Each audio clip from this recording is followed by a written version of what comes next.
Hello, I'm Anthony. Welcome back to the Halion 7 tutorial series.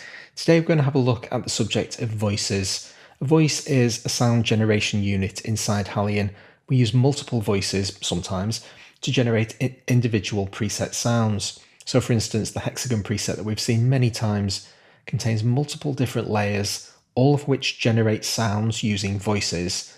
All of those voices combine together so that when I press a single key on the keyboard, we're hearing multiple sounds simultaneously. Furthermore, when we press multiple keys on the keyboard, we have a whole new set of decisions to make. How do those different notes interact with each other? Is the synthesizer polyphonic or monophonic? Do we set some kind of constraint, a performance-based constraint on how many notes are allowed to play simultaneously? All of those decisions are the domain of voice management. That's what we're going to have a look at today. Hope you're enjoying the series so far. If you are, check out the Patreon and channel member links below. Awesome way to help support my channel.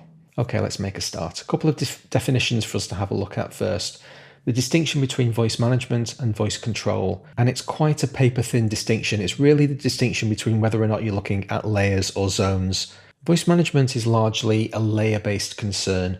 Under what circumstances are we going to allow notes to be played? Once we've made that decision and we jump over to the zone level, now we're more interested in what are we going to do with that sound? Are we going to have portamento on it? Are we going to allow unison voices? Those are the kinds of decisions that live in the voice control domain. So we're going to have a look at voice management first. That's the bigger of the two subjects.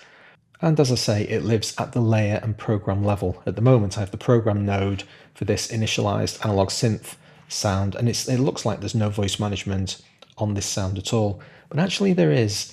The voice management's actually baked in to the layer level. If we click over onto the analog synth layer, here you can see the voice management is engaged. Now, voice management is hierarchical. In other words, now that these settings have been applied, any sublayer inside the analog synth layer will also inherit these values.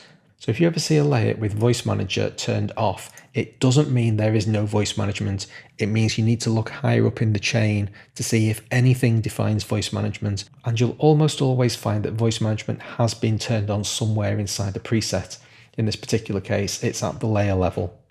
So let's have a look at some of the controls inside voice management. I'm going to start off with the polyphony knob, and I'm going to stick a huge asterisk on this. I'm hovering over the knob at the moment and it says maximum number of voices. That's not actually true. It's maximum number of notes. This polyphony knob here is actually controlling the number of simultaneous keys that we press on the keyboard. Not going to worry desperately about it, but it's basically saying that we can play 16 different notes simultaneously and they're all allowed to play. Effectively, what we're defining here is a polyphonic instrument with some sort of common sense limit on the number of notes that you can play simultaneously. So if you lent your arm on a keyboard, you'd only hear 16 of those notes. But we've got a very simple polyphonic keyboard. If I engage mono mode, that's no longer the case. You see, polyphony's disappeared. Now this synthesizer is monophonic. So I'll play the same chord and you only hear a single note. Let's play that chord arpeggiated. I'll play it an octave higher. Now I'm going to let go of the G. There comes the E. And now I'm going to let go of E. And there comes the C back.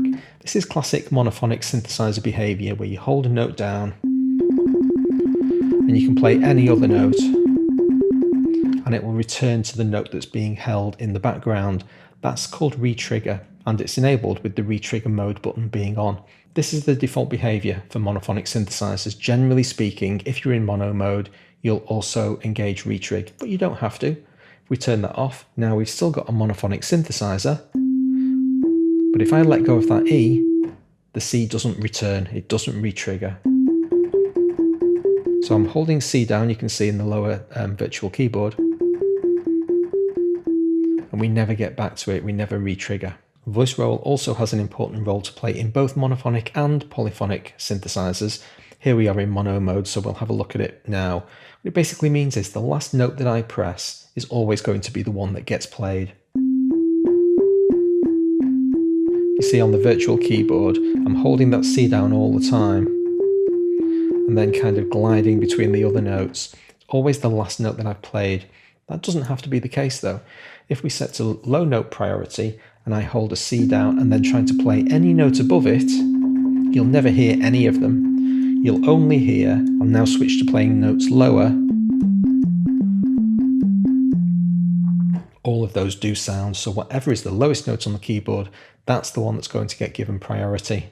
Most of these other options stand to reason. 9 times out of 10, last note priority is what you're going to want. Again, that's the default behavior. It's the one that feels most intuitive. If you're playing the instrument as a performance piece, the note that you play is generally the one you want to hear. So last note priority is going to do the job. Let's come back out of mono mode and have a look at some of the other polyphonic options. Next along we have key polyphony. At the moment this value is set to 4. This is how many simultaneous notes of the same pitch can be played. If you have a note with a very long release, what happens when you play multiple notes simultaneously? Are they all allowed to stack on top of each other? By setting key polyphony to 4, you're basically just setting some kind of basic common sense on that, just helping Halion with its CPU burden a little bit. Once you've got 4 instances of a sound, do you really want to hear the release envelope of the 5th note, the 5th oldest note? Probably not. Next along we've got an option that I'm a little bit surprised that this is engaged by default. It says steal note with lowest amplitude, and it's worth just taking a moment to consider what we're talking about here. When we're talking about stealing, this is all about you've reached your maximum number of voices in this particular preset. As you've seen, polyphony on this particular preset set to 16. What are the odds that you're going to want to play a 17th note? Because it's only if you do play that 17th note that something's going to get stolen. You've reached your voice limit, you're going to steal that note. How are you going to do it? So these options don't actually trigger that often. But what we're basically saying here is if we get to that situation and we do need to throw some notes away, throw the quietest one away.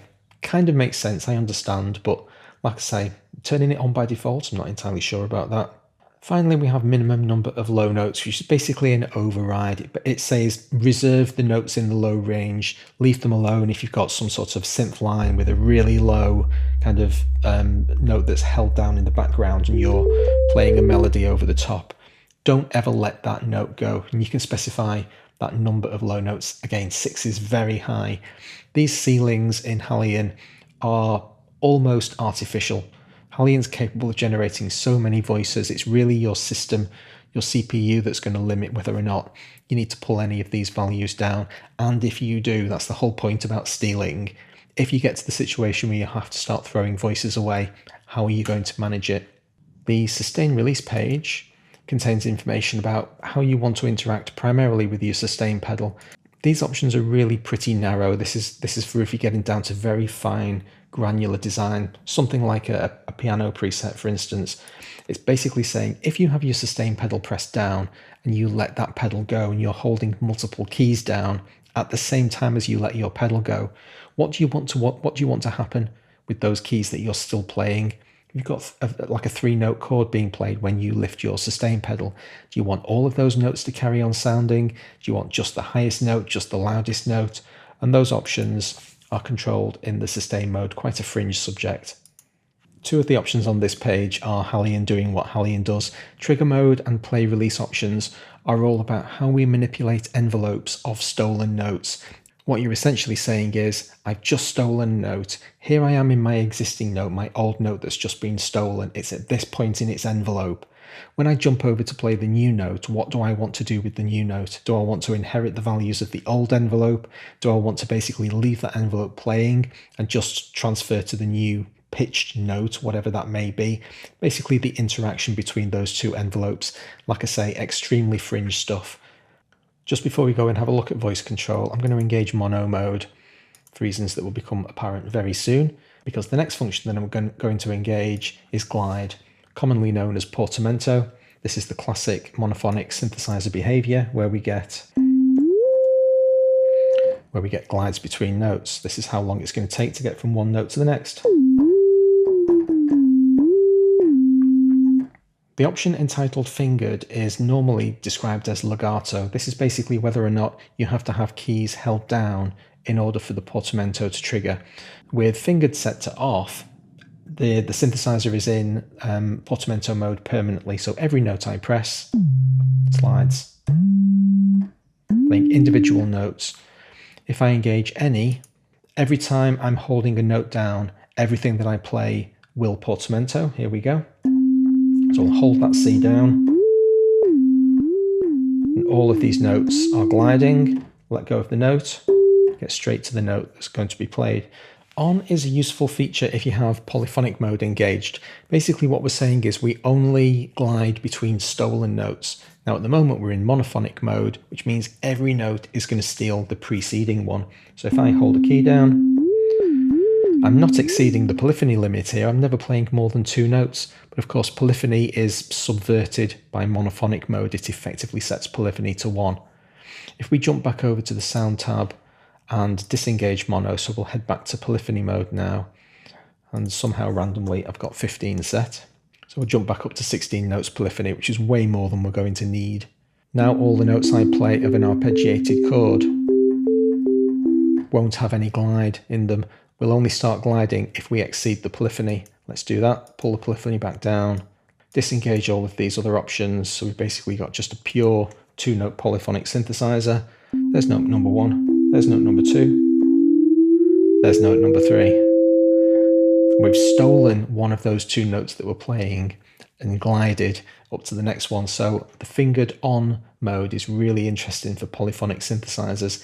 Gliding in the polyphonic world is usually an absolute nonsense because you just get all of these notes kind of crossing between each other and it's total chaos reigns. This is a really nice feature to allow you to have some kind of sense of control over it, but then by setting an arbitrary limit, a very low limit, 3 or 4 note polyphony, you can get to that stage where most things will be sensible and then you can just kind of push it past the envelope. Just going to reinitialize the synth, get rid of some of those polyphony changes that I made, so everything's nice and clean again, so that I can show you unison mode. This enables us to have multiple voices playing per note. So if I generate, let's say, 4 voices per note, I'm going to give myself a sawtooth as well, make it a little bit more interesting than sines. I've had to turn my volume down a long way because now I'm generating 4 times the voices and they're all playing simultaneously, so you can see how big the signal is. If I detune them, now suddenly those voices are all playing off against each other. They're very slightly out of tune, which means we're getting this concept called unison detune, where you effectively get all of those waves just crossing against each other. You get constructive and destructive interference, really interesting stuff. If we also pan them, make a really fantastic stereo sound. And you can also offset the time that each of those notes play for extra variance.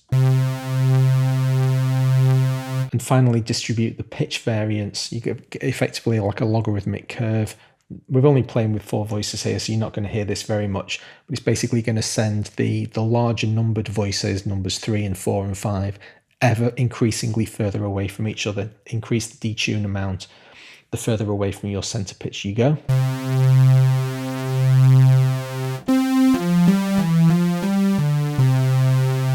Before we go any further, I just want to have a quick look back at the voice management section. Jump back over to the sound tab.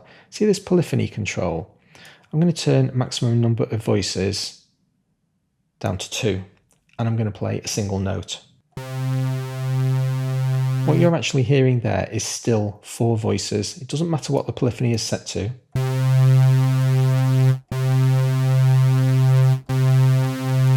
This is not voice polyphony, it's note polyphony. If you really want to see the genuine voice polyphony of Halion, it's actually in the primary interface. This number right at the top of the interface says number of playing voices. If I press a single key, there's the 4 voices being played. Doesn't matter what this polyphony is set to. I can really kind of hammer that point home by playing a 2-note chord. Now we have 8 voices playing, but the polyphony still hasn't been exceeded. I'm not playing more than 2 notes. If I now introduce a 3rd note, I'll have to disengage these low note options. Note 1, 2.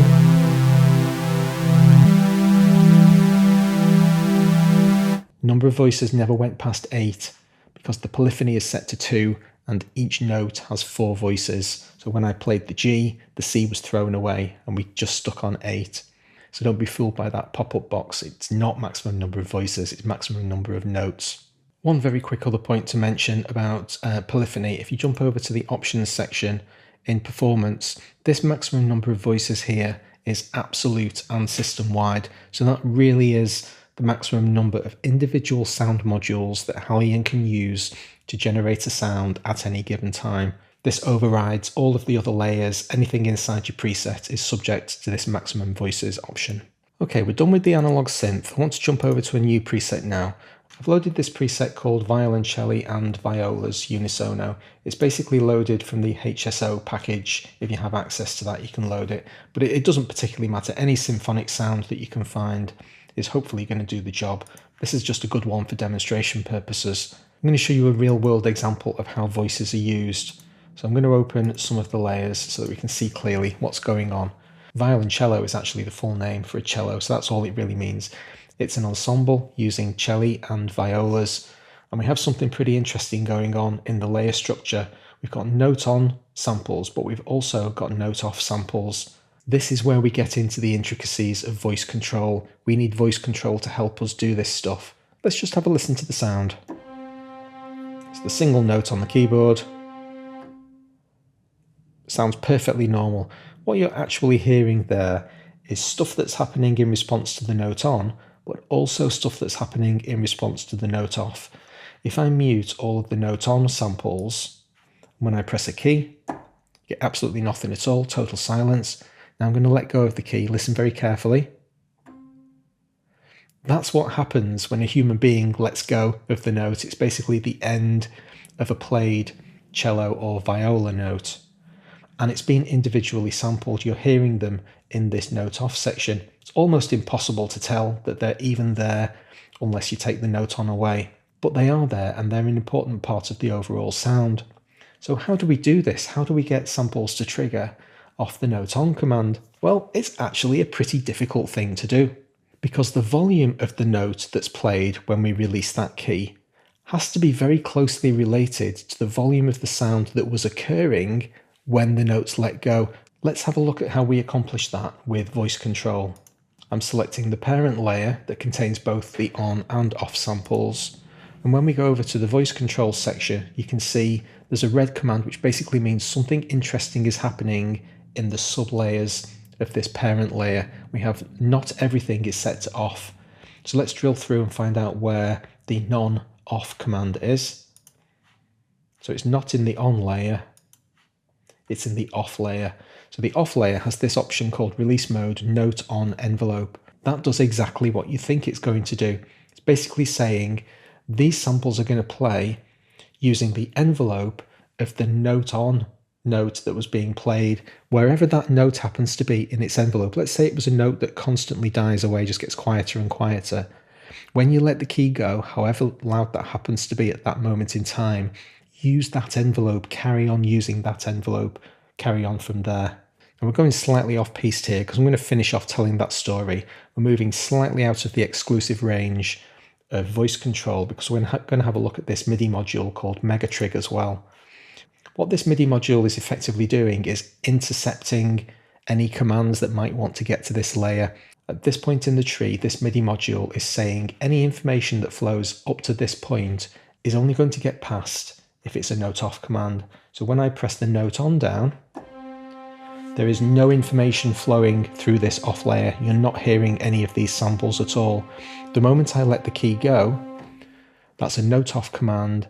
It passes the test of this MIDI module. The MIDI command is then passed on to the layers underneath the Megatrig module, and they're allowed to play. So it's quite an intricate relationship between MIDI triggers and voice control that actually will allow you to get this note on and note off command. Really interesting stuff. But voice control is very important in another aspect of preset design as well, for which we're going to jump over to another instrument, the 808 Studio Kit. This is loaded from the Halion Sonic factory library. Here it is. And with this preset, we can have a look at voice groups. I'm going to open the 808 kit, drill into the hi-hats. I select the main hi-hat folder and jump over to voice control. You can see a new red flag. Voice group has some different settings for the folders underneath. Closed hi-hat is set to voice group number 1. I can just arrow down on my keyboard. There's voice group number 2 for pedal hi-hat. Open hi-hat, group number 3. What behavior do we get with voice groups? Well, if I play each of those notes, that's the full sample being played individually. Now I'm going to play an open hat and choke it off with a closed hat. We accomplish that behavior with voice groups.